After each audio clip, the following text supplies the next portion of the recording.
मागील काही दिवसांपासून मनमाड जवळच्या अंकाई किल्ला परिसरात बिबट्याचा मुक्त संचार सुरू होता। यामुळे स्थानिक नागरिकांमध्ये भीतीचं वातावरण होतं। अखेर वंजारवाडी शिवारात वन विभागाने लावलेल्या पिंजऱ्यात बिबट्या जेरबंद झाल्याने परिसरात ग्रामस्थांसह अंकाई किल्ल्यावर ट्रेकिंगसाठी जाणाऱ्या पर्यटकांनी सुटकेचा निश्वास सोडला। पिंजऱ्यात जेरबंद झालेल्या बिबट्याला पाहण्यासाठी स्थानिक नागरिकांनी गर्दी केली होती।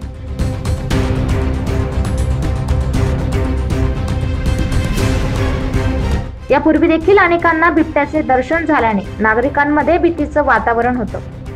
त्यामुळे लवकरात लवकर बिबट्याला जेरबंद करण्यात यावी अशी मागणी स्थानिक नागरिकांनी केली होती। अखेर बिबट्या जेरबंद झाल्यानं पर्यटकांसह स्थानिकांनी सुटकेचा निश्वास सोडला। 9 न्यूज महाराष्ट्रासाठी प्रतिनिधी अम्रपाली वाघ।